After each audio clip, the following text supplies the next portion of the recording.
TTE's effect hits you like a wave, a fresh new spin on the news you crave. Turn the page and you see the light, a different angle that feels so right. No more waiting for the truth to show. Every story starts to glow. Daily news in a way you didn't know. It's the Taz effect that steals the show. Open your mind, let the colors flow. Daily news in a way you didn't know.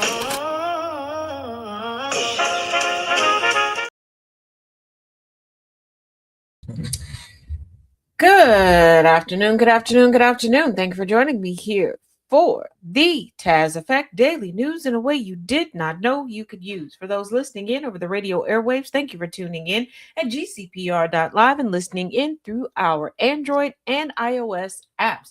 For those of you all that are watching and listening from all around the social media sphere, hey, how you doing? So glad you could come through. Ow, yes, it's test time. Now, y'all know it's Monday. And what does that mean? It is Mutual Aid Monday. Now, we do have a unique request this Monday. This is not an official donation request. This is a request for a loan. If you want to just donate, feel free to do so. If you are on the Twitch, Facebook, YouTube side of things, in the description of this broadcast, you will see the payables for this individual. But they say that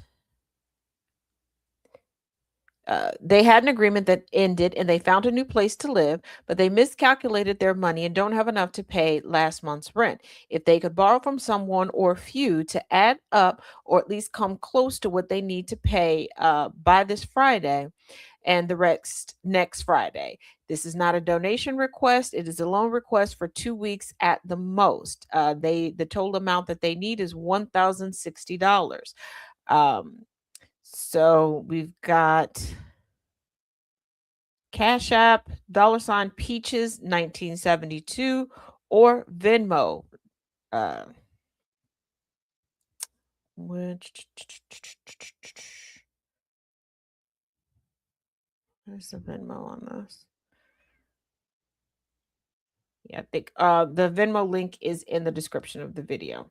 Also, today's spotlight is on the Salvation Army. And if you can see me, you can see the website. It's salvationarmyusa.org. If you need assistance with community meals, worship services, utility rent assistance, holiday giving, homelessness, senior services, donation drop-offs, thrift stores, hunger, youth services, adult program services, poverty, giving back, recovery, disaster relief, domestic violence. If you're in the Chicagoland area, you have access to the Croc Center, which contains a full service fitness center, indoor water park, 6-lane/lap competition pool, 4-court gym, music/dance studios, performance spaces, weight room with indoor track, child watch, teen zone, church/worship center, and a performing arts theater. In the overall grand scheme of things for the Salvation Army, they also offer health services and correctional services and family counseling.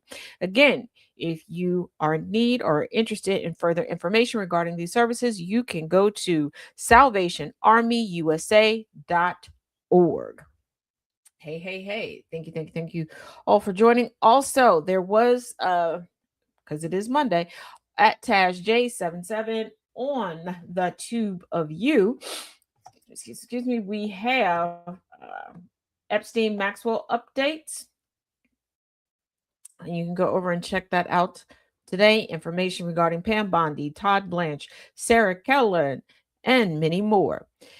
Now, coming in hot from USA Today, second payment to be sent out in Facebook settlement. Let's discuss who's eligible. Some of y'all got payments last time. Some of y'all might be getting some payments this time around. Hold on. Whoops. I'm telling you, Monday is Monday. There we go. A Facebook class action settlement will send some users a bonus second payout after an initial wave of checks went out last year. In May, a California court approved a second round of payments in a $725 million settlement over claims that Facebook, according to the settlement website and court filings. Although payments were initially sent out late last year, there is still about $100 million remaining in the fund, according to court filings. The settlement, which was finalized in 2023, stemmed from several lawsuits against Facebook that allege that the company made user data accessible to third parties without their permission. Meta, Facebook's parent, in the case, but agreed to a settlement to avoid going to trial, according to the settlement website. Here's what to know about the bonus second payments. First off, who's eligible for a second payment in a Facebook settlement? And can you still sign up? Only people who received a first payment and cashed it are eligible for a second payment in the settlement, according to the settlement website. Um, I did verify this because I knew people would have questions because I received a payment the first go round, but I didn't receive a check. I received a deposit, and that is because there are aspects of one of my, yes, I have multiple Facebook pages, of one of my Facebook pages that's monetized. So they had a way to send money. If you have that same situation, then yes, you would be eligible again as well. Anyone in the United States who used Facebook between May 24th, 2007 and December 22nd, 2022 was eligible to be included in the settlement. Eligible users needed to file a claim in the lawsuit by August 25th, 2023 to receive a payment. Also, this was not payment per profile that you had on Facebook. This was payment per person. So you could have 20 accounts over there on Facebook. You're not getting 20 payments. Okay. Okay. Hey, Mrs. Lyles. Hey, Infernal. Hey, Annabelle. Hey, Jay. If a user is eligible and did not file by the deadline, they did not receive a payment in the first wave and therefore will not get a payout in the second wave.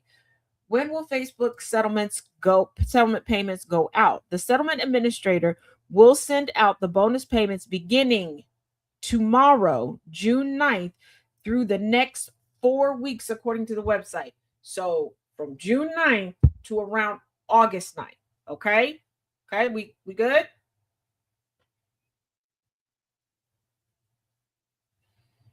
Keep in mind, if you miss it, always go over to the TubeU, Tash J77, back up, watch it again, okay?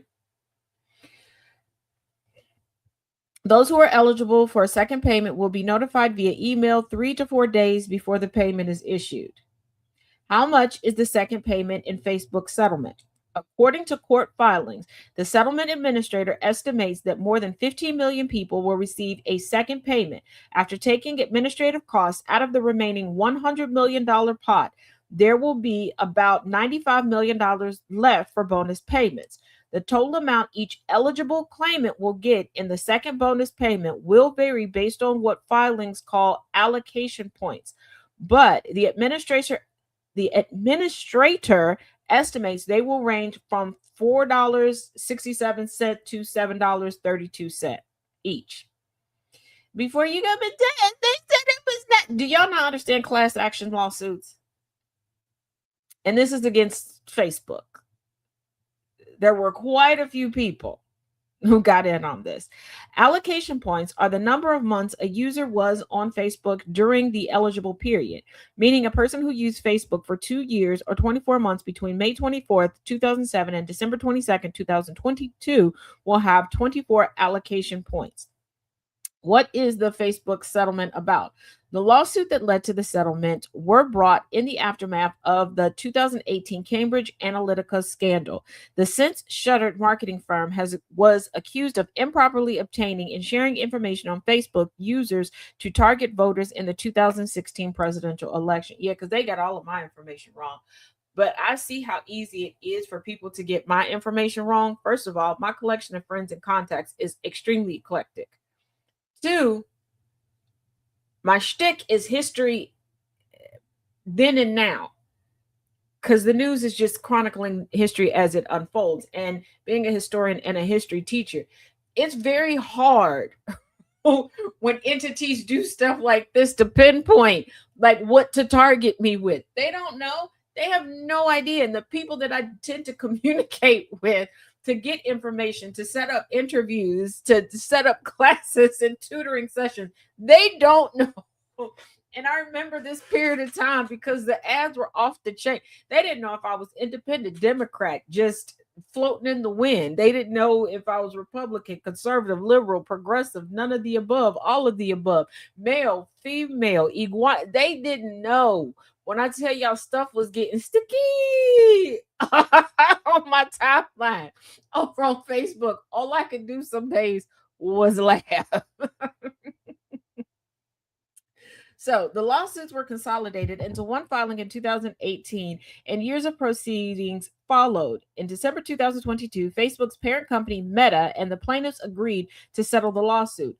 Meta denied the allegations in the suit, but moved to settle the case to resolve the litigation, according to court documents. So, if you got a payment the last time, I know the payment the last time was a bit heftier. It wasn't like, you were going to Ruth's Chris to treat yourself, but you should have another payment coming here shortly. And look, in this economy, an extra dollar helps, okay? Let alone $4 to $8, well, $5 to $8. Now, I know we thought we probably sent George Santos off to pasture, but baby, he's like a herpes riddled cockroach, okay? He just won't go away. Okay. And I blame Trump for Santos. I really do, because we could have had a break from Santos, but Trump pardoned his ass. And now he's back just being the mosquito bite that never ends. Disgraced MAGA star. Was he disgraced?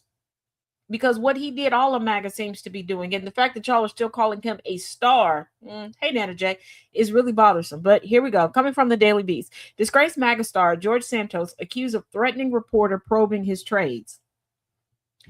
MAGA, why do y'all threaten people after the facts have been confirmed?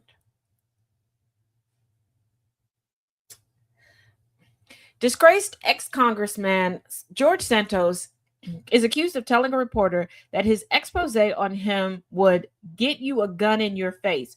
First of all, who is taking a threat from Santos seriously? Now, I know we should take any threat from anybody seriously, because it's the ones that you don't take seriously that end up, causing you some harm. I get that. But for the sakes of shits and giggles and jokes, go with me on this one. Who is taking George Santos seriously? Okay, I don't even think in a fight he would windmill it up. I think he would try to slap box you, and not even like a detrimental slap box. It'd be like you tapping a 2-year-old to keep them from trying to stick stuff in the outlet, where you're not trying to hurt them. You just done told them 50, 11 times not to do that, and you're not trying to explain to EMTs why you got a crispity crackly toddler in the middle of the floor screaming. Santos, 37. 37.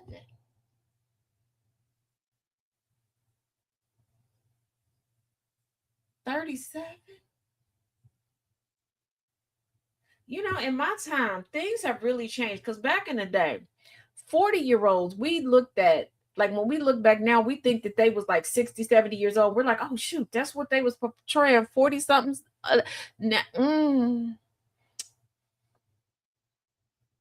But when you was in your 30s, like, it was hard to tell, like, were you younger? Were you really were? Like, people really had to talk to you.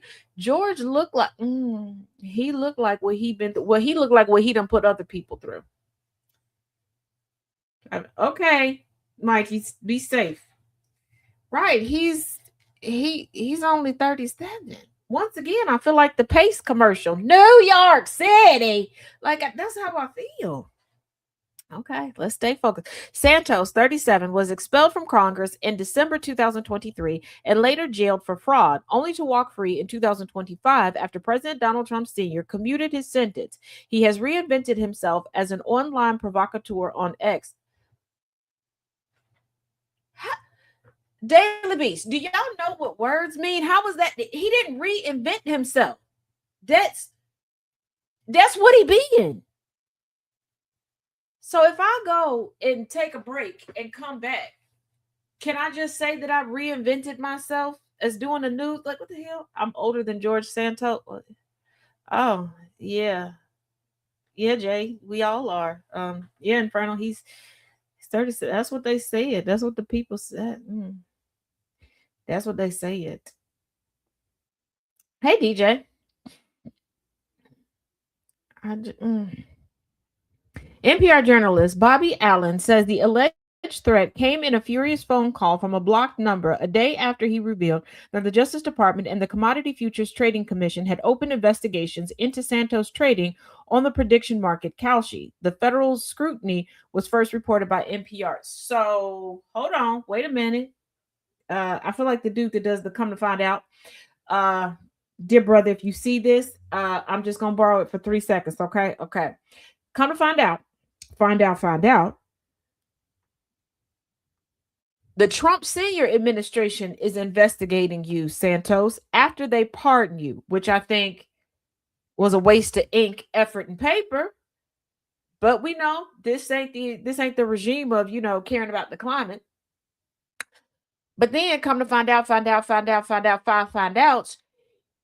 you mad at the reporter for reporting on you possibly going back to jail, well, prison, because you still didn't learn your lesson because accountability was just slipped right off your shoulders, and you just gonna do it again, and you thought that the frauder in chief wasn't gonna make an example out of you.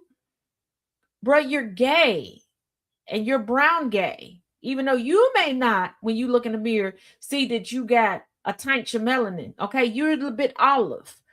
Okay, and I bet you if we wrenched you out a little bit, we would get some olive oil, not some olive oil that I would use, but what you this is Lyles. Yes, he's 2 years older than you. Yeah. The investigation center on bets Santos appears to have placed against his own appearance at Trump's State of the Union address in February, even as he posted a gushing video telling followers how thrilled he was to attend, Allen wrote. Kalshi froze his account and referred the matter to federal authorities. First of all, USA, you really have a problem. You have a competition problem. I know people will go, no, it's a gambling addiction. Gambling is competitive. Even if you're competing against the machine, competing against the system, it's a competition problem. That's what it is. And the fact that we can now, if we choose to, literally bet on any and everything. And isn't it funny that all the things that we were conditioned and indoctrinated to believe that at a certain age we had to leave behind, people who chose not to leave those things behind are becoming the billionaire class. Because yes, they got older, they matured, but they held on to the kid them. And what do I mean? How many of y'all, when you were little, used to bet, quote unquote, bet your friends on everything? I bet you I get to the milk before you. I bet you I drink my juice first. I bet you I run faster. We're literally doing that. We're literally living that. This man bet against himself attending the State of the Union address. I figured.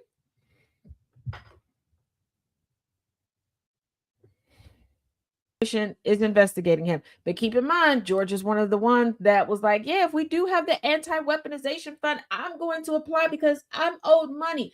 Again, some of these people that are so quick to go, yeah, I was persecuted by the government. I will say, if you want to squint your eyes, tilt your head to the side, turn the lights off, and replace all the mirrors in the house with funhouse mirrors, yeah, it can look like the government was weaponized against you. But hear me out. The Trump government that weaponized against you. But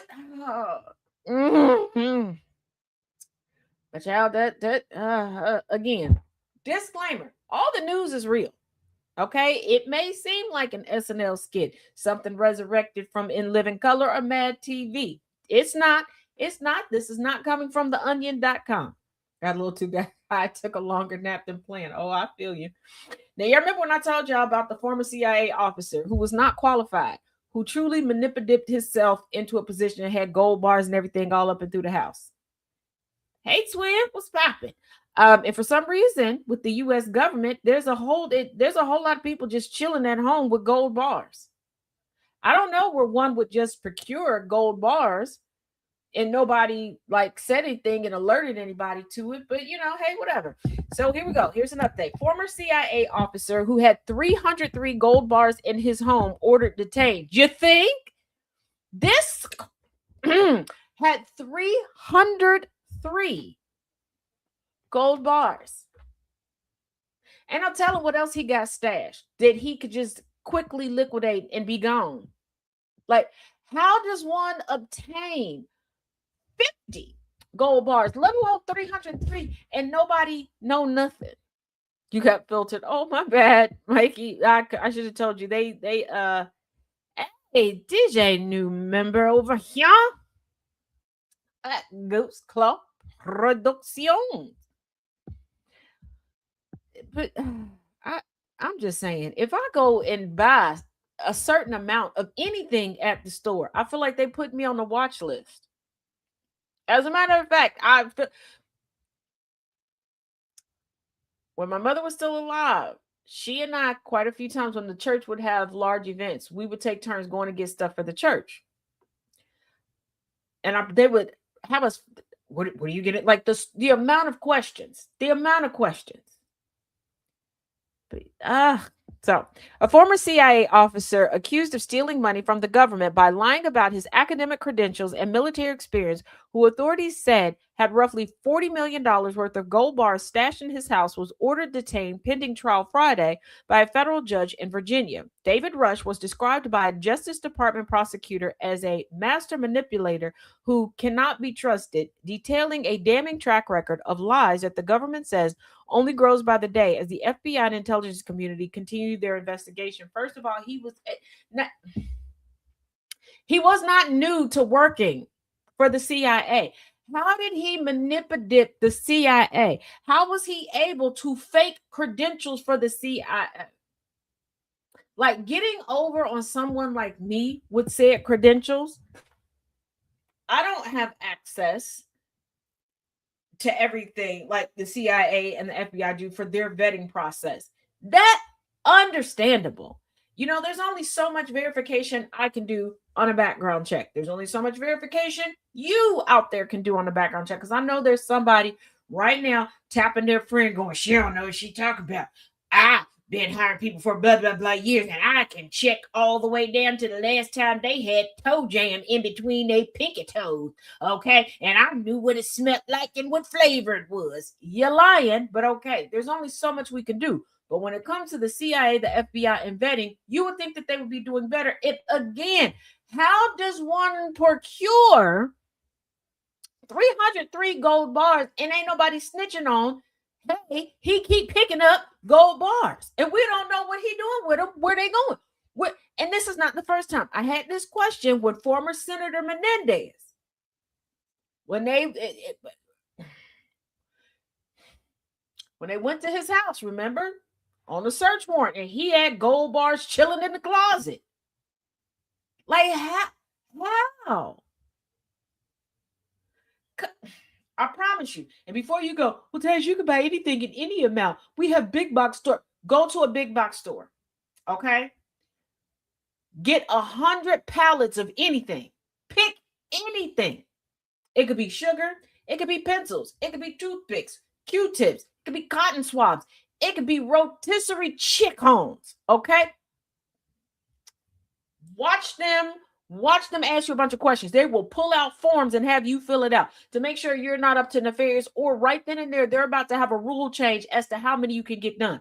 Hell, when it comes to just regular cash, whether you're getting it physically or it's a transfer, a cashier's check, whatever, at a certain amount, you got to fill out paperwork on it. And they want to know where it's going, who it's going to, when it's going, and you got a certain time frame to get it there. But people just picking up the gold bars and just chilling with them. Like, he had enough gold bars to build a playhouse in the backyard brick by brick for somebody. It's for his kids for show and tell. I'm taking y'all through the hood with me. They have a huge aloes and prickly pear. Ooh, yes, get them. They clearly don't have the vetting process they project to the exactly. They don't, twin. They don't, because when I found out he faked his credentials and everything, because I was like, okay, like when I first got wind of it, before I started researching and looking at stuff, right? I was like, all right, maybe he fudged his time a little bit, put in a little, or his expense report or something. I'm thinking something like that. Like nothing major, you know, maybe on assignment, got an outfit or a bag or a piece of jewelry and was like, yeah, this is for the job. Like, okay, got caught up in that. Then I was like, oh, he has some gold bars. Like, was he supposed to turn over some gold bars and he miscounted? He wrote down on the paper one thing and they just cleared it out. No, like he lied about everything. Like they didn't verify anything for him at all.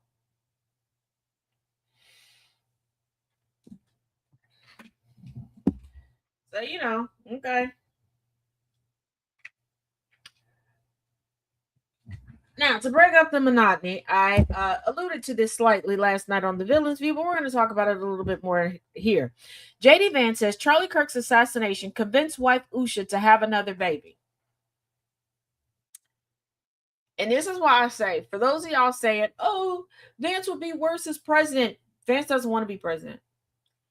He is trying hard to lock down his wife, who is the breadwinner, who is the intellectual. Are y'all not catching what's going down with these conservative, Republican, traditional families? The women tend to be the smart ones. The women tend to be the hard workers. The women tend to be the breadwinners.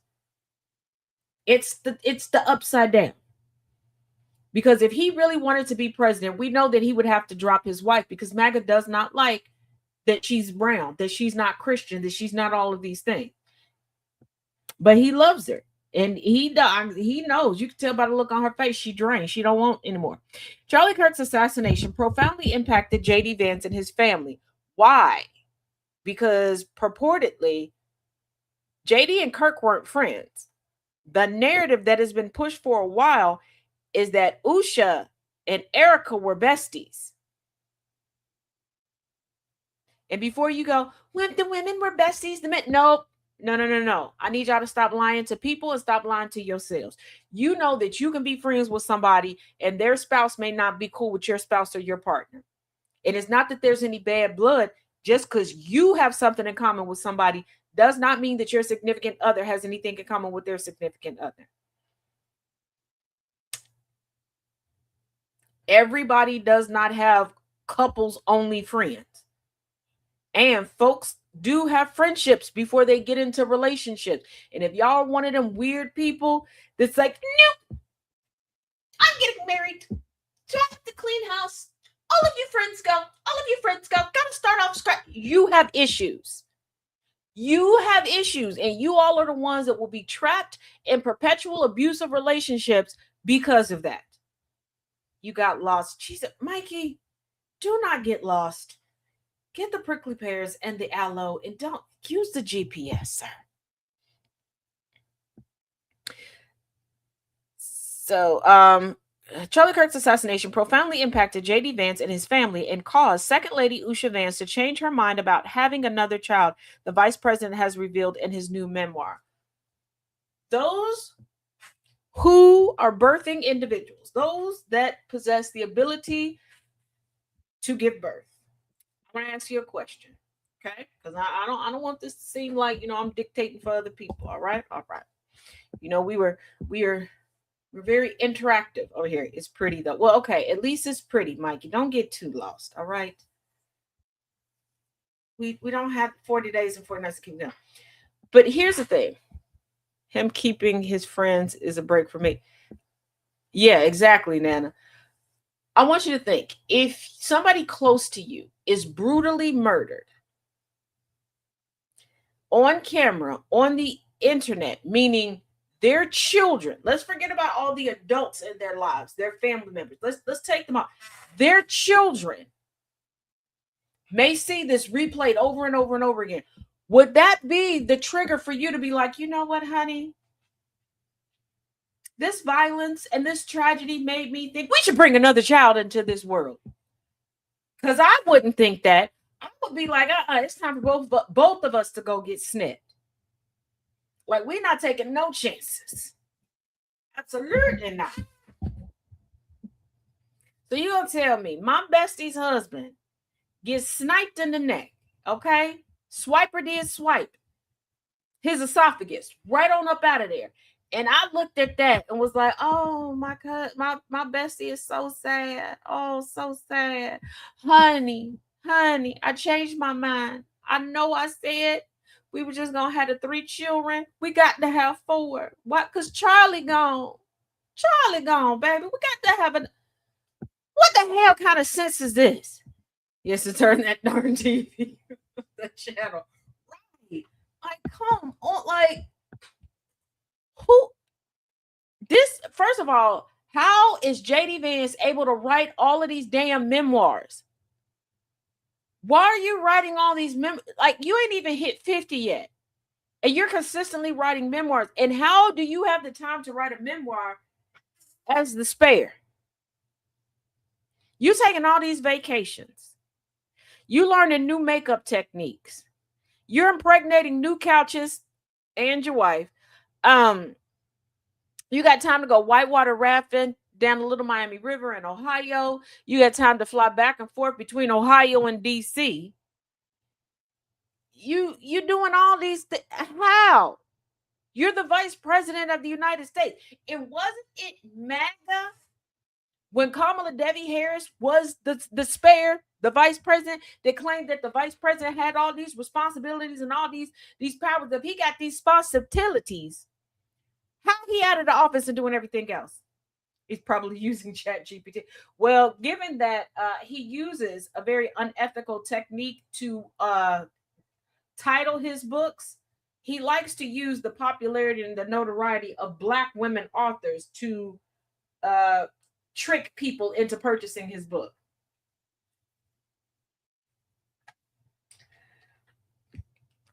So be very, very careful. If you are a fan of bell hooks, and I'm saying this, and I say this in all earnest, be very, very careful when you're looking up, if you want to order online a bell hooks book, because he does intentionally make his titles very close to bell hooks books. And a lot of people online have made like, oh, I thought that I was ordering this, I accidentally got this, because sometimes your brain plays tricks on you. I don't know about you, but mine does, where I type it in and I see the words and I'm like, yeah, that's what I want. Yeah. Vance, a close friend of the late conservative activist, revealed that his wife had the change of heart after consoling a devastated Erica Kirk shortly after her husband was fatally shot last year. Between sobs, Erica told the second lady that she regretted only having 2 children with Charlie.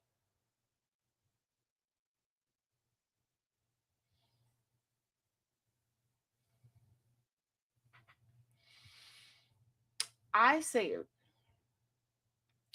few years back, it's been about 3 years now, when I started doing my open discussions on race.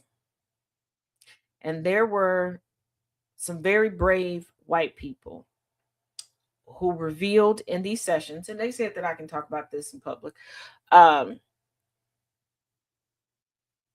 white people hate white people more than anyone else. That white people are very vengeful towards white people. That competitiveness is strong, and that white people have a desire to hurt one another. So you gonna tell me I'm your friend, I'm your bestie, okay, ride or die, I'm grieving, okay, my husband dead, and I'm like, girl, I wish I would have had another baby with him. I don't know why that would have been a thought. I don't know why that would have been a thought while grieving a husband, having more kids when you got 2 toddlers at the house, but whatever. And your thing is, because she couldn't do it, I'ma do it. What the hell? Never beating the allegations. Before you go, Taz, but Usha isn't white. She'd like to cosplay a white lady.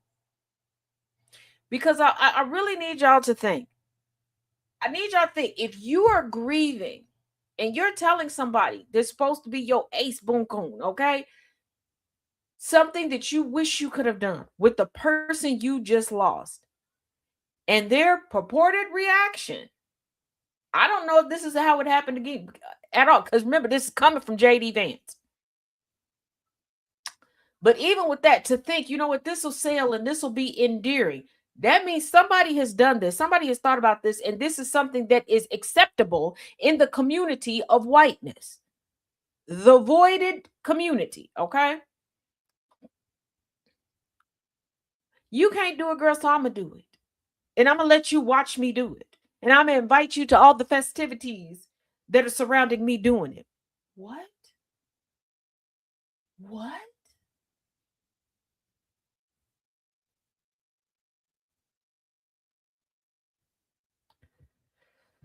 For years, I had asked Usha to have another baby, and for years, she had told me she was done, especially now that public service had elevated us into the national spotlight. Van's public service, boy, you ain't served the only public you serve is a public bench, and that's because you're trying to put your tallywhacker in it. Nasty. Vance wrote in Communion, finding my way back to faith. But the only faith you ever had, earnestly and honestly, was the one that your wife introduced you to. You know what? He don't want to run for president. He wants to continue to grift through books and talking. An excerpt of which was published Friday in the Wall Street Journal. But something changed for Usha, and not long after we buried my friend, she became pregnant with our fourth child, a boy, he wrote. One life was stolen from us, but another was given, the vice president added, referencing his Catholic faith.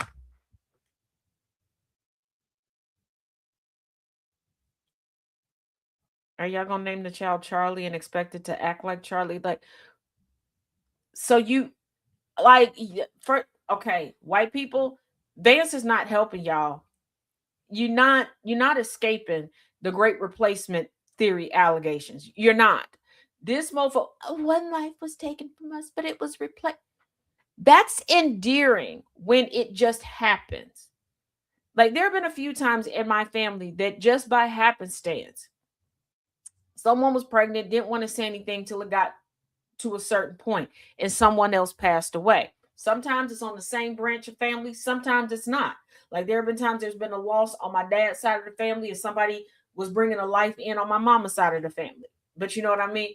It just happenstance. And everybody says every time somebody dies, there's a baby born. There's that all over the world. But for you to act like, right, the reincarnation. But for you to act, because like I had an auntie, I was very much so pregnant. And I love this auntie down. You understand me? I told y'all some stories about her. That's the one that jumped off her balcony to beat the bricks off of a grown man because he was laying hands on his girlfriend. Okay.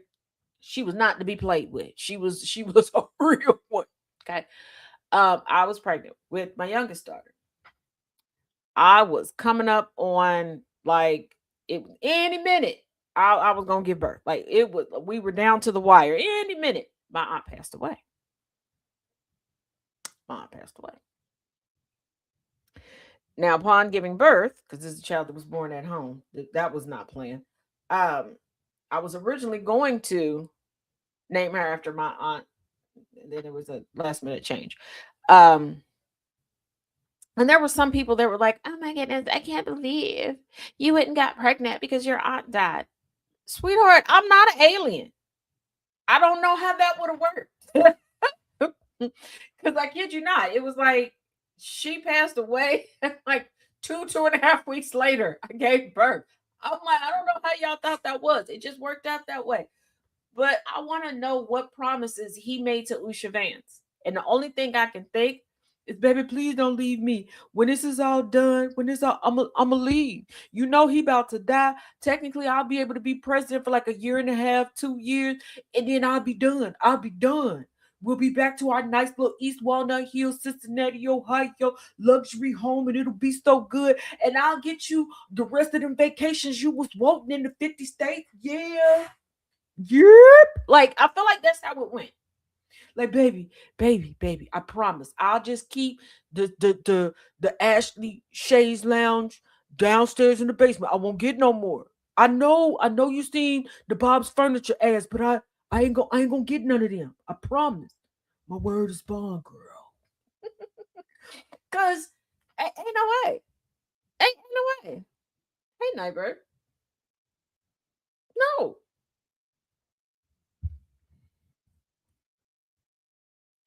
The second family has three children: Ewan, 9, Vivek.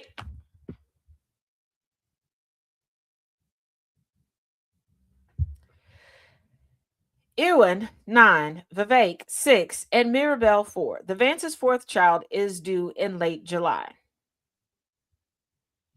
I want you to keep in mind that with the three children they have now, when you listen to Vance talk about them, he refers to them either by their gender or by their age. And looking at this, he rarely gets their ages correct. In the excerpt, Vance wrote that Charlie Kirk helped him become a better parent as he and his wife adjusted to life in the spotlight. The vice president wrote that he would regularly talk to the podcaster about the stresses national politics placed on our family. Kirk, who was assassinated, first of all, how did Charlie Kirk help you become a better parent? Charlie Kirk was never at home. And what you mean, national spotlight? You were in Congress. And all of us are still perplexed how you got there. Because you couldn't win an election to save the life of a housefly baby. But I guess, honeypot. Now, once again, remember I told y'all that whether it's a celebrity, a politician, a company, they do keep an eye out on social media. Okay. And every time I say that, there's always somebody who thinks that I'm joking, that think that I'm exaggerating. I keep telling y'all this is where they get their new narratives from to continue to be able to market to you and manipulate you. Here's the latest example coming from Politico. Trump says he never promised no new wars.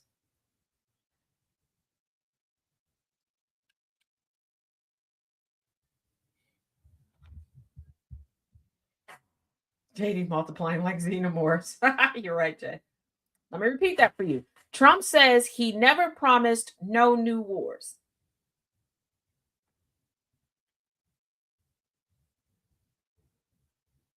Now, I know you're probably wondering, Taz, why would you say that and say that this narrative came from the internet? Because do you all remember where the narrative started? It started from his sycophants, his talking heads online.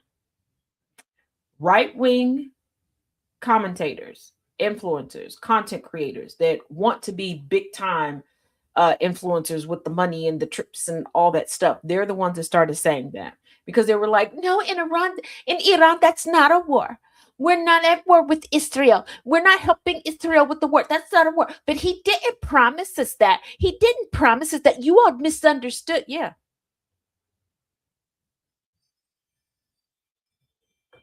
Mm-hmm. Amid ongoing scrutiny over the U.S. war with Iran, President Donald Trump Sr. on Sunday defended his foreign policy stance and denied that he ever campaigned on the promise of no new wars. In a wide ranging interview with NBC's Christian Welker that aired on Sunday's Meet the Press, Trump said he built a tremendous military. Because, we didn't have a military before Trump, right? The same man that said that there were airports during the Revolutionary War. So, of course, he's credible.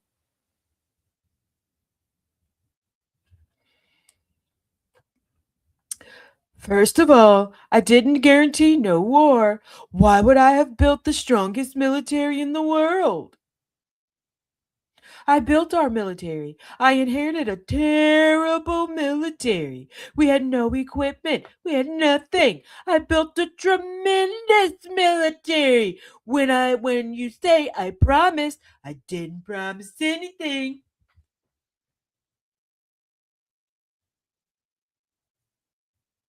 Did he forget the marketing he put together for himself? I want you all to think about the entirety of the interview with Kristen Welker. Okay. And please realize she's the host of Meet the Press. Because there are a lot of people that are like, well, they're putting him in front of women on purpose. He's sundowning incredibly. He's declining faster than a lot of people predicted. He has no filter. It's not like he had a major filter before, but he's saying what he really means. Because after that interview with Kristen Welker, he had they called it a round table with farmers, but really he was the only one talking. They could not have him stand up. And he let it be. He's like, I don't have to be here. I won the election. I don't care about any of this. Like, he's telling you how he really feels. This is the same man that forgot the marketing and branding he put forth. Like, yeah, I stopped all of these wars. Peace, peace, peace, peace. I should have had a peace. I should have a peace. I should have a Nobel Peace Prize. I should have the peace, peace, peace, peace, peace. Now he's telling you what he really felt and how he really felt. I'm just saying, keep stuffing him in front of a camera. Keep stuffing him in front of the camera, okay? Because we're going to find out. All of you conspiracy theorists, all of y'all are like, I want to know what the government's hiding from us. We're going to find out. We're going to find out the truth behind all of it. And I believe that probably shortly before or after his birthday, he's a goner. And why do I believe this? And no, I'm not a conspiracy theorist. Susie Wiles turned in her resignation over the weekend. Susie, I'm battling cancer. Never took a day off. Been riding this horse. She's leaving because she's gonna go put her affairs in order. She knows that the glacier done already hit the Titanic and it's sinking. She is going to prepare her defense. He looked like he was about to fall. Yeah, he had to be helped down like 1 or 2 steps that they had there. Yeah, because when I got the notification that Susie Wiles turned in her, I was like, yeah, that dead y'all.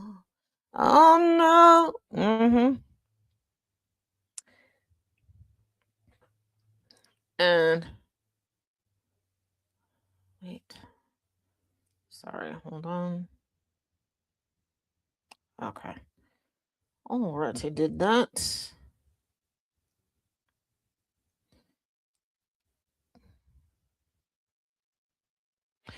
Also, Trump said he doesn't know where the hell his own false claim about black unemployment came from. Yeah, all of this came from his roundtable with the farmers. That's why the backdrop for the Meet the Press interview was what it was.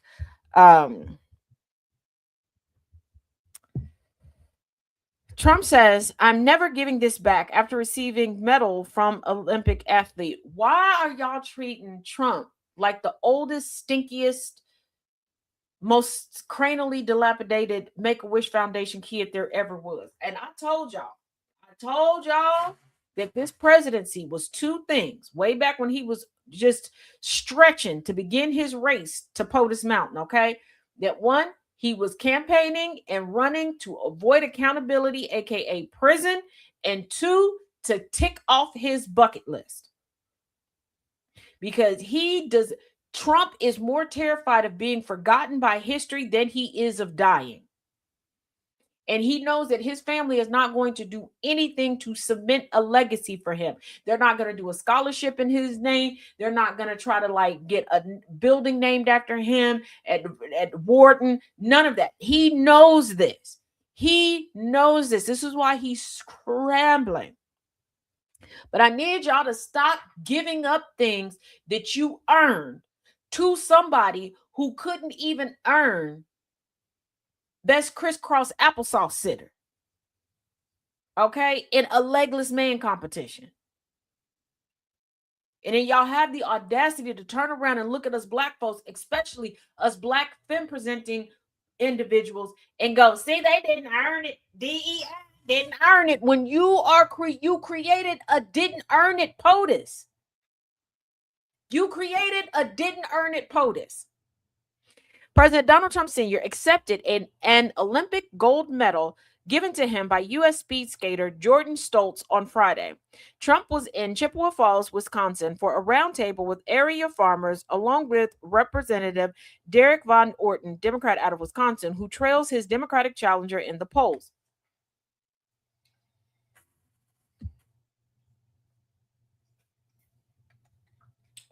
Racists will sit and watch Purple Heart recipients give their Purple Hearts to Trump and watch Trump lie and posture like he's the biggest, baddest thing out there, and turn around and look at the rest of us and go, y'all lazy, y'all just want everything handed to you.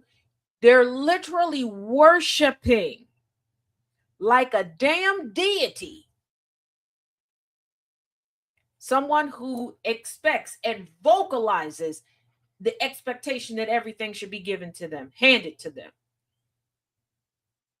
and that accountability should never come a knocking.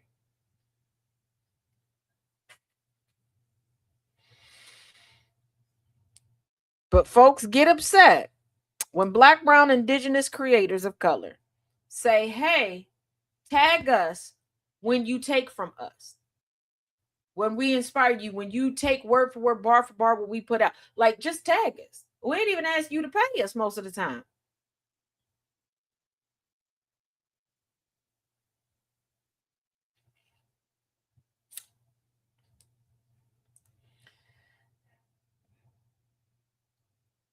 And for one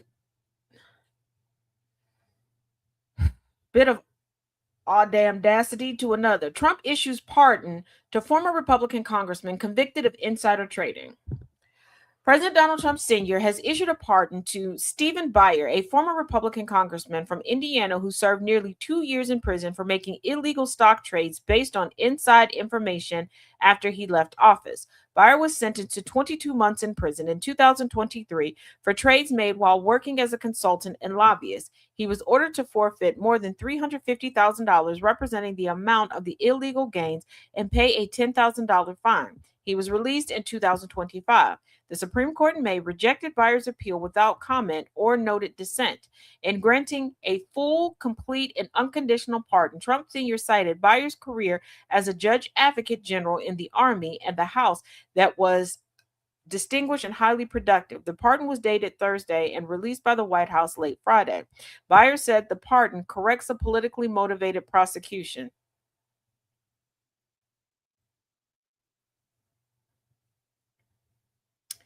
And that it was horrific to be in prison for a crime that I did not commit. He maintains that he's innocent.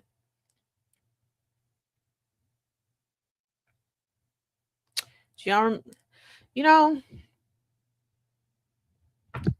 he was busted because of a public video and a public picture of him doing the insider trading.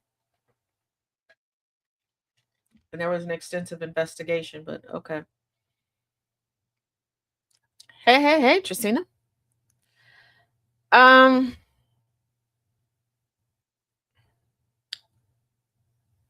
gonna say something as we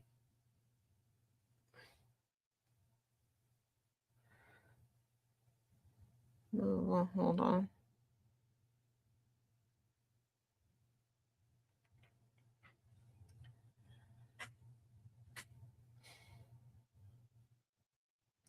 Day 4 of the Carmelo Anthony trial. And I know a lot of people are wondering why I haven't done more extensive coverage of it. I did one video to make a point. It's on Taz J77. And here's why.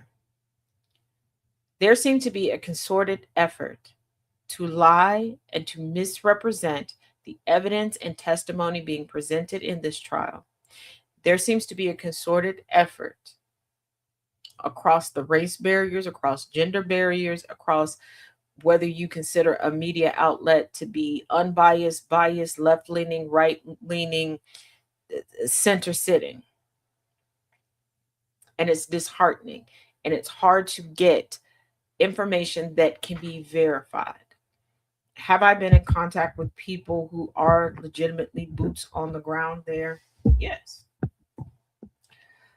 Because so many people are very fervent about trolling and pushing forward lies and using this consorted effort as their proof. No matter what I say, people are going to feel, oh, what am I drinking today? It's just water, just ice water, just continuing from yesterday. I quote unquote fancy ice water. People are going to continue to downplay things. It hurts my heart to see so many marginalized people lying to the public regarding this young man. So, real quick, let me tell y'all a few things that are facts. When the court transcripts are available, you can go back and verify it. I think I'm going to have to do an on the back end reporting on this. The Metcalf twins did know who Carmelo Anthony was prior to this track meet. What they're classifying as a weapon, Carmelo Anthony, by the laws, the rules and regulations of the state of Texas, it was legal for him to have it. They are lying about what is contained in the video, and trying hard to make Carmelo sound like the aggressor. There is not a single Black person on this jury. I would be lying if I said I was not terrified for this young man. This is one of those times where I'm going to need y'all to make time. Contact media outlets and demand accurate coverage. Let them know that you can tell that they're lying. Demand that impartial legal professionals be used as commentary. And if you come across someone being interviewed, write down their name. Y'all love to use Google for everything else. Google them, contact their law firms, and let them know that there will be campaigns to make sure nobody ever uses them again for legal representation, because they're showing that they will go by way of what white people want and not by what justice is deserving. Because this is despicable. And I'm going to say this, and so many of y'all are going to want to push back, but at this point, I don't give a damn, because I'm to the point where I feel like I'm beating my head up against a brick wall, because y'all come here every day saying that you want change. And then once you leave this space, you seem to leave your good advocacy and your good deductive reasoning right here. And then you come pick it up for 2 hours, but you leave it here for the other 22 hours of the day and night.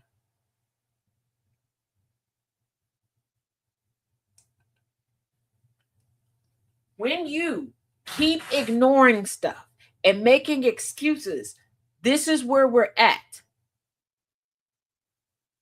So many times a blind eye has been turned to people lying about stuff. This is the product of so many people going, well, that's beneath me. Girl, don't explain that to them. I don't do that stuff. That's a bot. Ain't no reason to tell them that. Why are you speaking up against this? That's not going to change anything. Silence is what doesn't change anything. Giving up your power is what doesn't change anything. When you sit silently and let them feed you anything,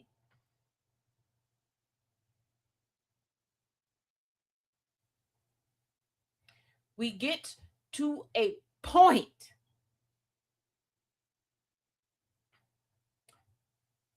where our news media is becoming what Trump labeled it, fake news.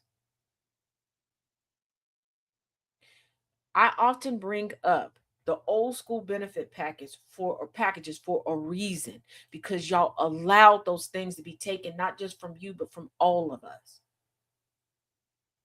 As much as you want to believe that you are an individual, that only you went through this, or it's only going to affect you, you're lying to yourself. What you allowed to happen is going to be allowed to happen to the rest of us. Y'all get it when it comes to MAGA voters, but you don't get it when it comes to your actions or your inaction.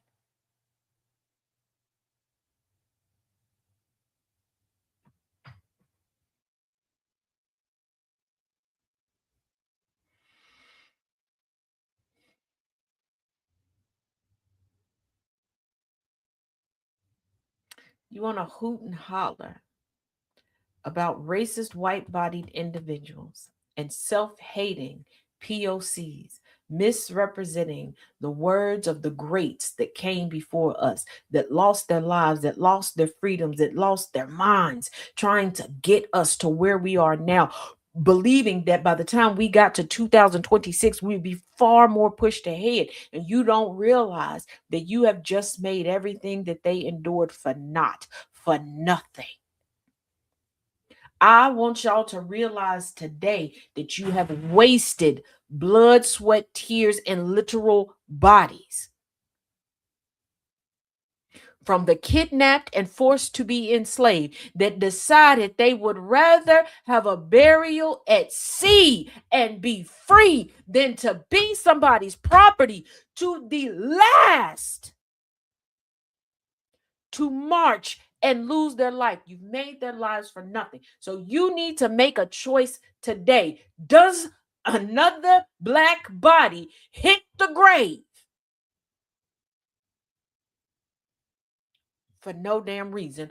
Or do you make it all worth something?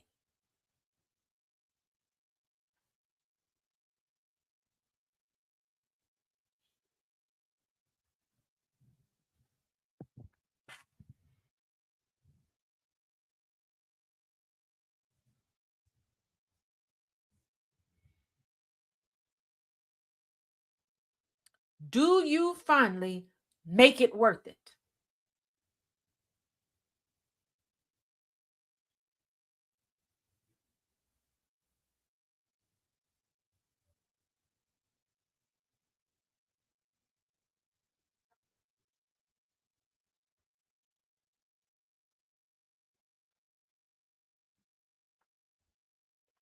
It's like you working for a company 20, 30, 40 years.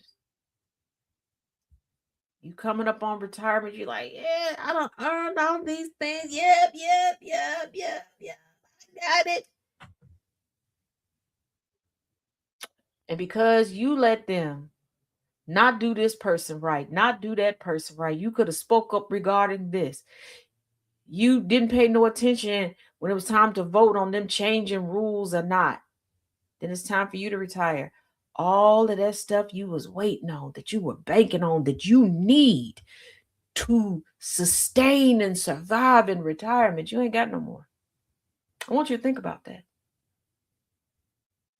You want to talk about don't no disrespect on insert person here, their daddy was this, their mama was this. You are doing the most damage to these people's reputation. You are the most disrespectful.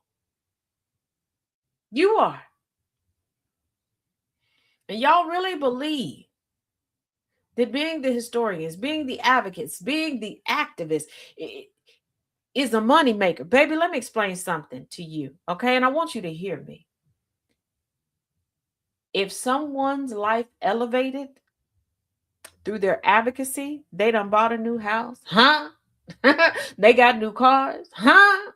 What? Um, they taking month-long trips, huh? They're not an advocate.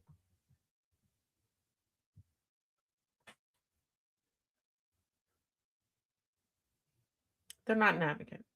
Okay. I not only have been chronicling history, but delivering the news, but also embarking in hands-on boots on the ground and legislative advocacy since a young teen. And I mean young. Let's keep it a buck. I've been doing news on different radio outlets since I was 14. Shout out to WAIFM in Cincinnati for giving your girl a start. Um, but I've been to marches with my grandparents and everything else. I have lost more than I've gained. We'll get 10 steps ahead. And the I can't afford knocks us 15 steps back.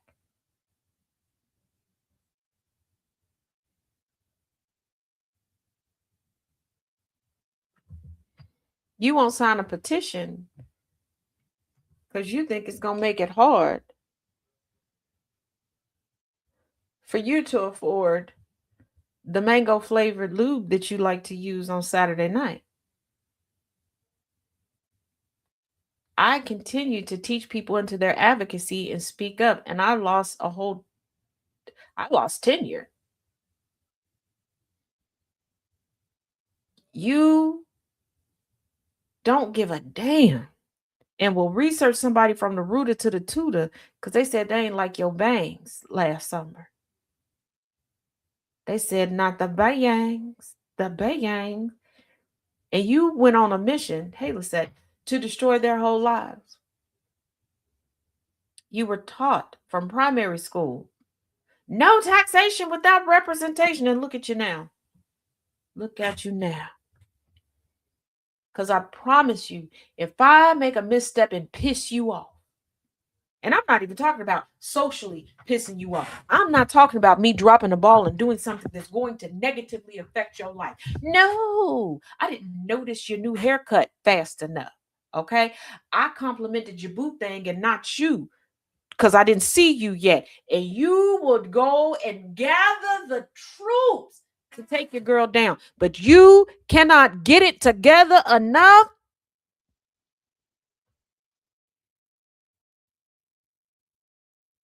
to not make the trauma that was endured by children who desegregated schools. Huh? Catch that. Children desegregated schools. You will just spit on the trauma that children endured and desegregating lunch counters, because let's not forget it was children again who desegregated lunch counters. Huh? You don't care about the beating and the loss of wages, the name calling, the everything that endures to this day that Black women have endured as they got together to facilitate the protest, feed the protest stores, and get the protesters to and fro, city to city, location to location, bail them out, pick them up, get their children and everything else. I'm gonna need you. Ooh, get it together. You want to sit here and talk about folks on the outside and how they look at us. You should be more concerned about how we're looking at you.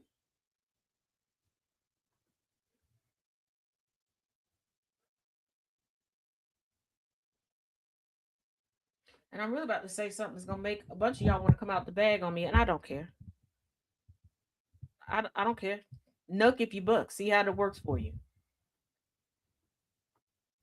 A lot of y'all don't care about change or things getting better. You like to go into spaces that make you feel right, no matter how wrong you are. That's why you don't take your news to news outlets. That's why you don't take your history questions to historians.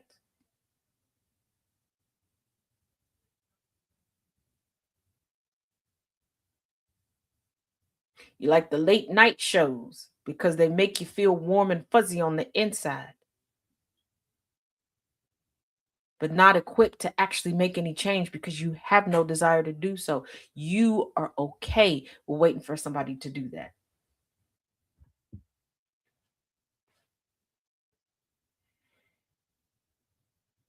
And catch this last part. Some of y'all are no different than the Trump boys. You just want somebody to tell you a good boy, you a good girl, you're a good person without you actually doing it. You're not on a road of deconstructing from anything, not the faux patriotism, not the racism, not the misogyny, not the misogynoir, not any of the phobias. Because you talk and you don't think before you talk. You talk and you center yourself. You talk and you exclude.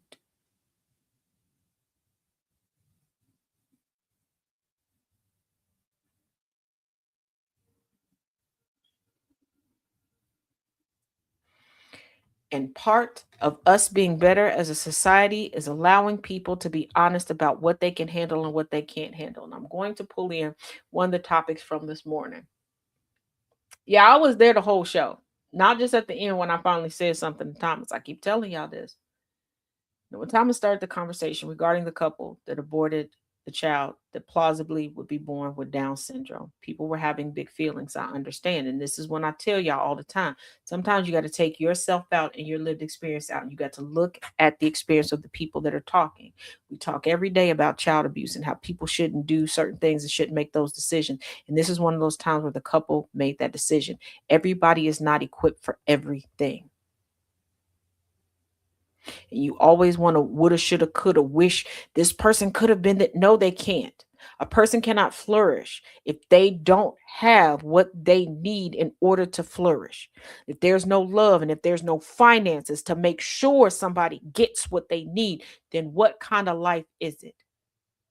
What kind of life is it? Everybody is not meant to be a parent. Everybody is not meant to be a caretaker. And that is okay. But y'all got to remember, everybody can't handle everything. This is why I tell y'all, do what's in your wheelhouse. And what's not, go to the people whose wheelhouse it is. I tell y'all all the time when something is out of my depth and I go, hey, I asked this person, this is where I got the information. I'm going to give you exactly what they told me this is. Any further questions, go here. Stop acting like everybody got all of the damn spoons.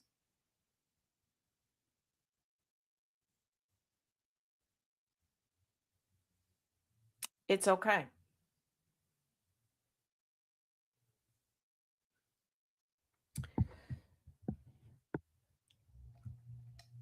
And also,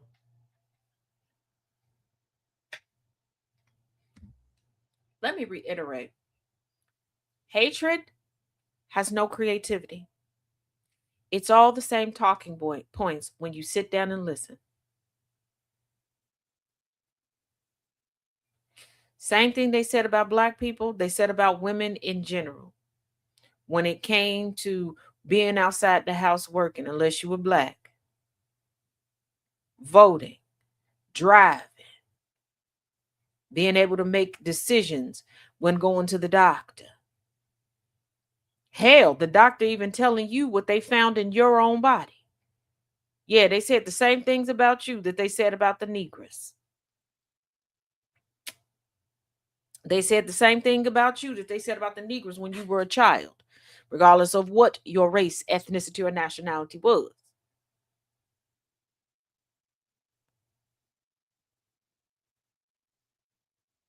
And they pick and choose when they decide to say it about gay people, when they decide to say it about trans people, and all of these things. Because the same people right now puffing their chest out, talking about, oh, it's an agenda, it's an agenda, it's an agenda. Put on some Liberace. Put on a Rock Hudson movie. Play a little Richard. Hmm? My God, today. Put on a little Prince. Huh? When they when they play that rollback footage of the NBA from the 70s and the early 80s, honey, they'll start telling you and reminiscing about when they played this pickup game here. Huh? Pull out some Ohio Players records. Pull out some of them early Isley Brother records and look at the covers. Huh? Huh? Ask them how they felt about Grace Jones and Annie Lennox. Huh? It's amazing how everybody was accepting and didn't bat an eye when it came to androgynous people, gay people. Folks, we didn't know and we didn't care if they were gay, straight, bi, pan, whatever.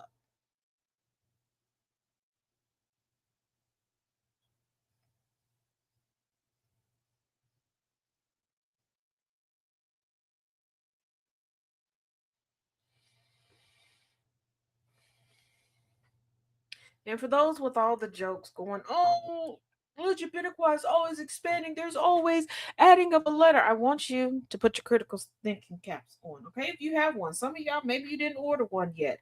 Put your order in, okay? All right. Go to the brain gym. Work it out a little bit, okay? The membership is free. It's free. It's free. It's free. But let's work out these smarticle particles real quick. If they're adding more letters, that should let you know that sexuality is far more fluid than what you've been taught. And you should be questioning why you were taught that it was not fluid. Why are you being taught to live in misery? Why are you being taught to stifle yourself where you never get a chance to feel fulfilled? Why are you taught to not truly know what happiness is? Let me know how I went for them on Amazon. There you go, Dad. Because I want you to think about that. There have been so many trends on social media, and especially on TikTok, where I've seen so many people, mostly women and femme presenting individuals, because society says that they can be slightly more honest about their sexuality than men, slightly, depending on where you're at and who's around. They're like, oh, this is doing something for me. Oh my God, am I really straight? No. You want to talk about race being a social construct? How come you don't want to talk about all the rest of the social constructs? And yes, I understand. Before secondary education, we have to be general to give people a general understanding of stuff. But that general needs to be expanded just a little bit more so people can actually understand what's going on, and we stop using all these scare tactics, because we at our big age in 2026, and by I'm talking about the age of the country, the age of this floating space rock also. We should know that these scare tactics don't work. When you deny people access and not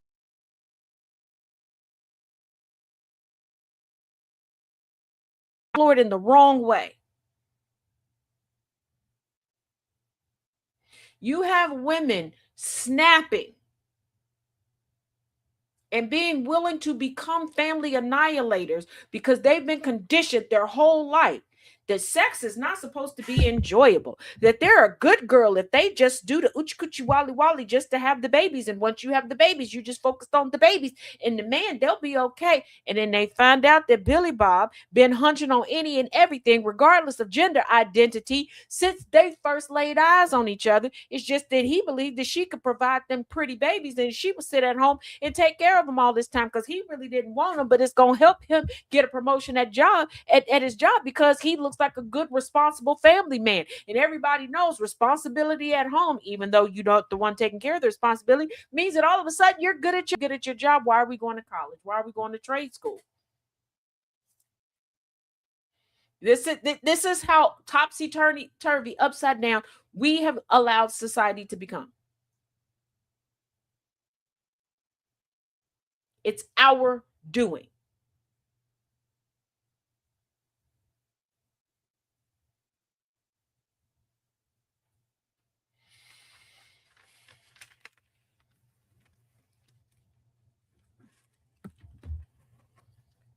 I remember twice in my life I met two different people like this, and I remember both of the the multitude of encounters with them. There was a woman who believed only whores wore lip liner,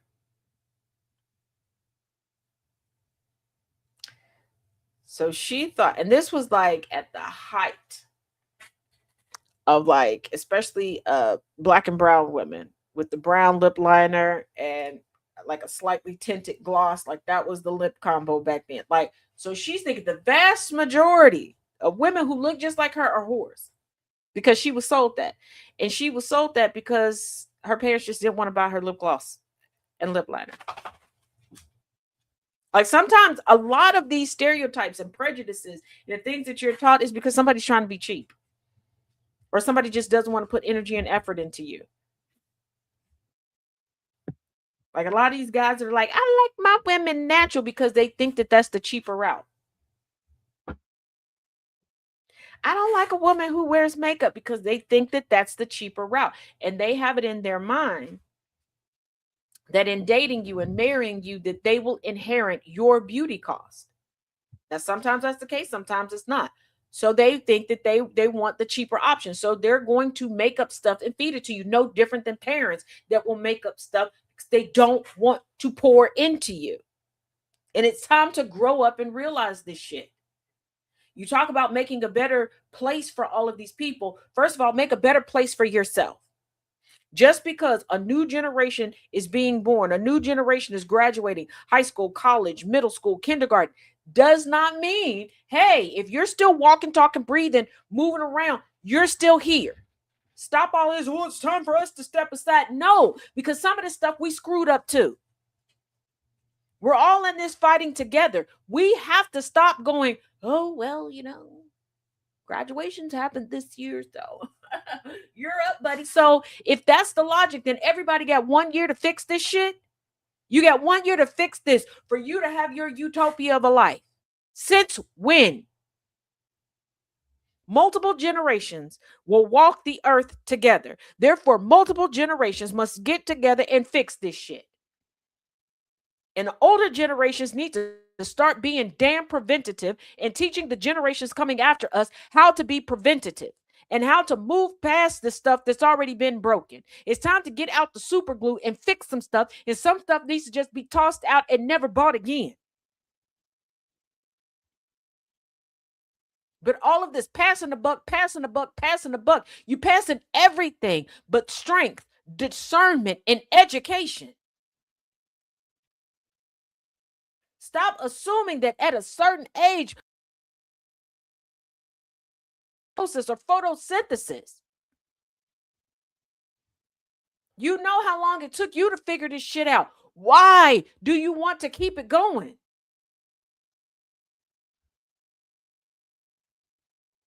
Everybody is perpetually setting themselves up to be jealous of every damn body else. And then sit here and go, jealousy is killing us. You think?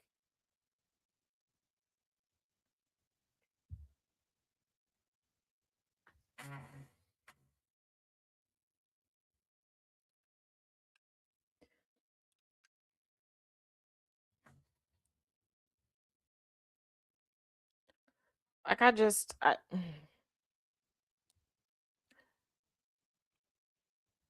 or they don't want other men to notice them. Yeah. And here's the thing, the ones that do that the most, Lisette, are the ones that want other women or other men to notice them. Quick reminder, quick reminder, quick reminder. We're a little bit past the halfway point. My apologies. But quick reminder that it is Mutual Aid Monday, and we do have a unique request once again, not for just a flat out donation, but for a loan. There's a loan request for 2 weeks at the most. The person needs a total of $1,062. If you are watching and listening from Twitch, YouTube, or Facebook, in the description of today's show are the payables for this person. If you have Cash App, you can go to $Peaches 1972 and you can help them out. Also being featured today is the Salvation Army. You can reach them at salvationarmyusa.org. They provide community meals, worship services, utility rent assistance, holiday giving, homelessness, senior services, donation drop-offs, thrift stores, hunger, youth services, adult program services, poverty, giving back, recovery, disaster relief, domestic violence, information, health services, correctional services, and family counseling. If you are in the Chicagoland area, you can also contact them to gain access to the Kroc Center, KROC. It contains a full service fitness center, indoor water park, 6-lane / lap competition pool, 4-court gym, music/dance studios, performance spaces, weight room with indoor track, child watch, teen zone, and church/worship center, and a performing arts theater. So if you need to rent a facility or utilize a facility at a more budget friendly price point, there you have it. Let me remind you again, if you're in the Discord, or if you are watching through Twitch, Facebook, or YouTube, in the description of today's episode, you can find all of this information and more. Also, if you would like to advertise here with us at GCPR Radio, you can go to gcpr.live and click on advertise with us. Or again, in the description of the video, you can click the link and we can get an ad up for you today.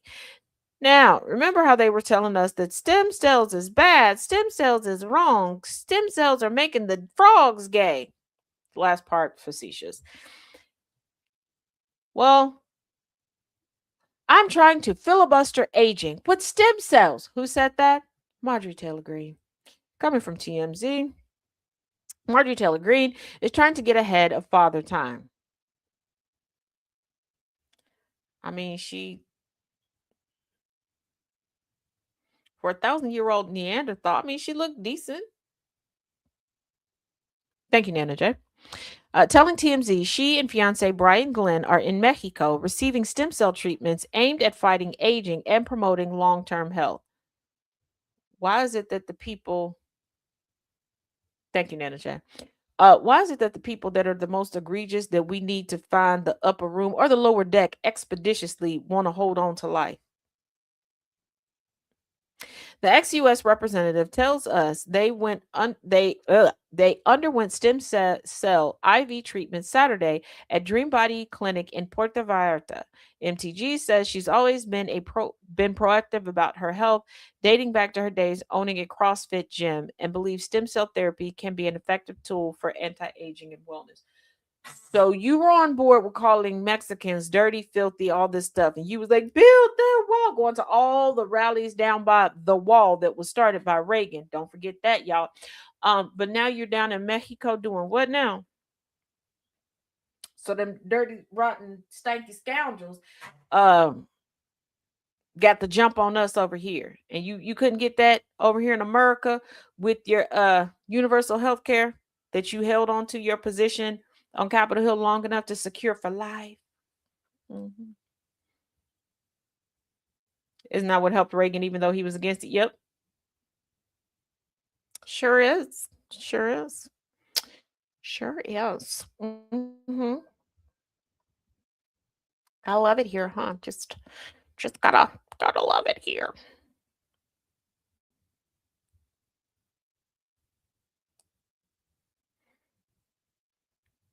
I don't know if the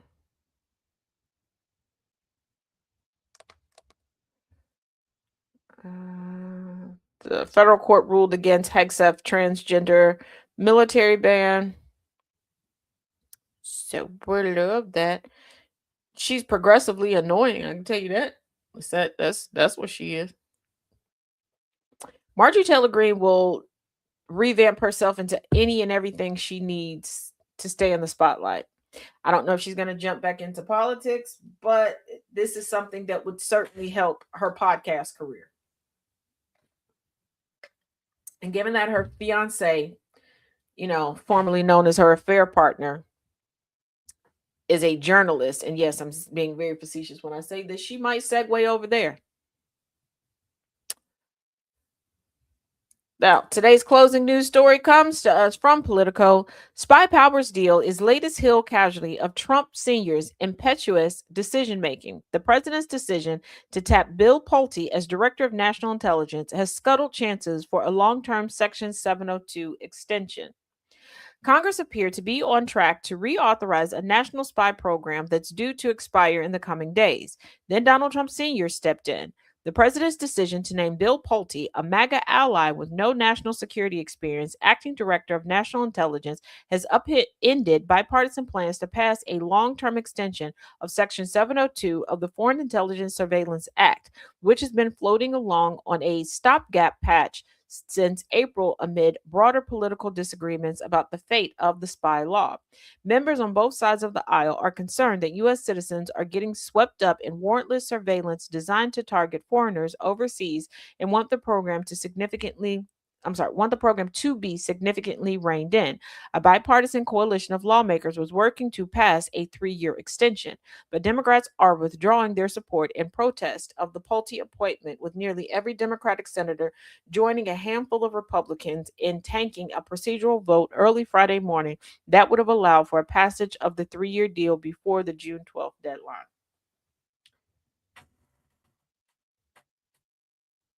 Marge 6B doesn't have a voice for radio or the face for television. I mean, she's perfect for print. She will go off the charts performing in print. But I mean, her podcast does fairly well with people. Not gonna lie, it perplexes me. It really does.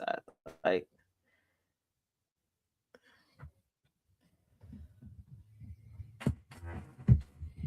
she has the perfect face for the type print of old school newspaper. Not the cartoon, not the headlines, not a photograph. The type print. Catch what I'm putting down here. Also, um, there is a new podcast uploaded over on Substack, and there is the Tazisms 5 minute or less podcast over on Spotify. There's a new one uploaded. You can also access it through Patreon. There is part 5 of the history of voting rights in the U.S. up on Substack as well. And I point that out because they were talking about extensions. 2 of the extensions to the Voting Rights Act, that history is included in today's submission regarding the history of voting rights in the U.S. And I want you to realize that Reagan and Bush realized there was still a need for the Voting Rights Act. Okay? So they each extended it for 25 years. That's what we're doing. Ben Franklin style. You got that right.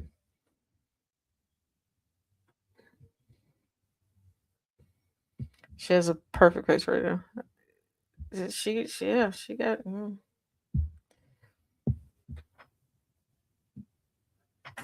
So yeah. Keep that in mind. So I have not forgotten. It's going to come out around the same time as I do today's daily history, that will go out on TikTok at TazJ15 and on YouTube at TazJ77. And you can view the Taz Effect at TazJ77 as well, whether live or if you missed it and you want to go back and get caught up. Today we will be launching Motivational Mondays. I just have to finish getting them down. I will add a place there if you want to add your sayings or motivators in the Tazisms Discord.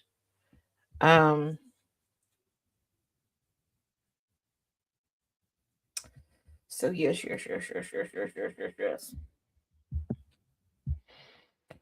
those who like to gamble, there's a 70% chance of a shutdown at midnight on October 1st. Yeah, there's going to be another, more than likely another shutdown, because the Trump administration, this regime seems to thrive on shutdowns. They think that that's a negotiating tactic. So, yeah.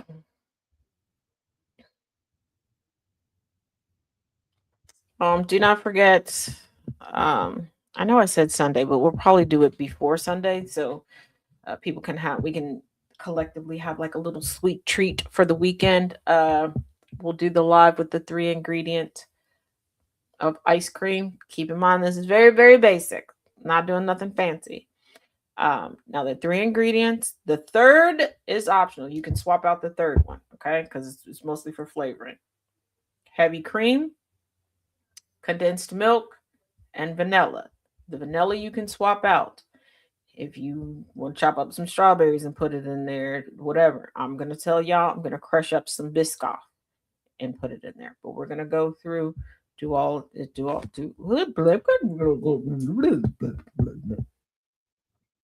gonna do that. I'm gonna figure out a day. I gotta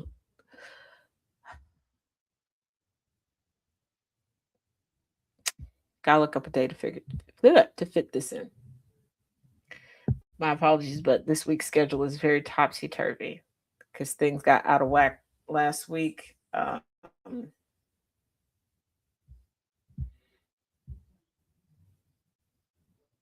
It's kind of all over the place.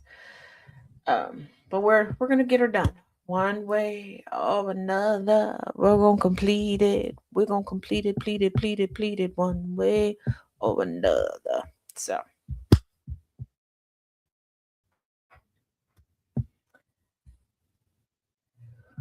Mm-mm-mm-mm-mm.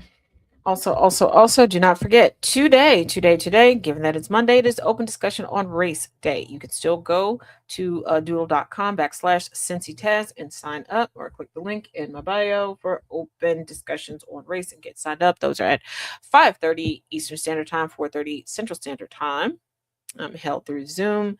There's also time to sign up for this Saturday's Black History class. We are still in the year 1911. Told y'all we were going to slow walk through there because there's a lot of things that need to be discussed.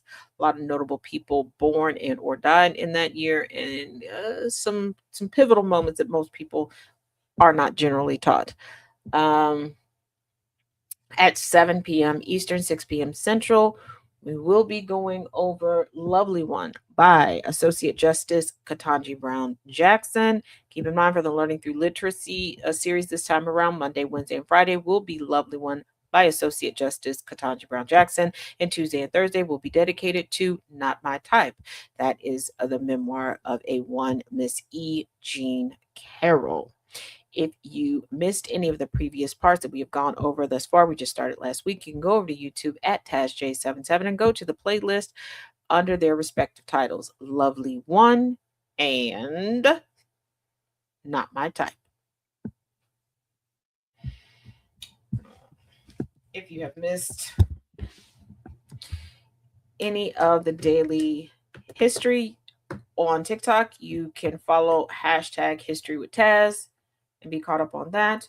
Or if you like to watch everything just in succession at your will, you can go to at TazJ77 on YouTube and go to Travel Through History with Taz, the playlist, and or Anti-Racism Journey. And there you have it.